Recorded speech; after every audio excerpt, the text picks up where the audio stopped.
Right, Alan sets himself up for the overhead with a fixed spool, lays the lead behind him, holds the rod level, turns, face the sea and punch. Again, nice and high.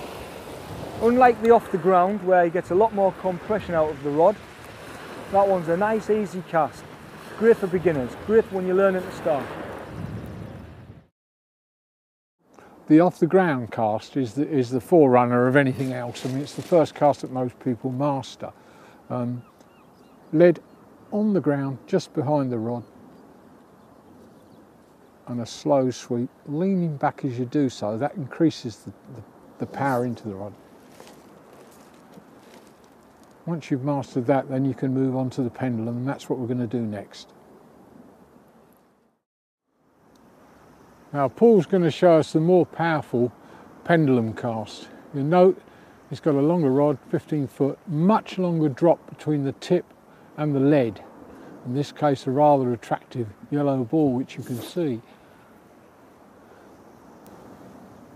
Now the longer drop between rod top and lead means you can build more compression into the rod.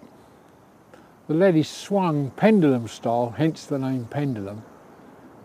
And he takes it forward and then back, and then as the rod bends in, he gets a much longer sweep of the rod and the lead, and it goes a bit further. That's the theory anyway, and in practice it does.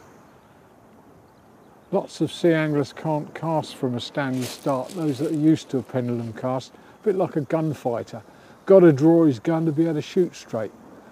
And it's quite uncanny how you get so used to moving the lead once you master that swing.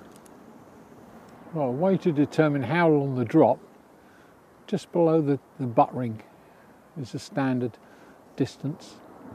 Obviously the longer the drop, the more difficult it is to control, and some anglers will have difficulty with the lead hitting the beach. But eventually you get the drop worked out that suits you, and you can cast without catching the beach.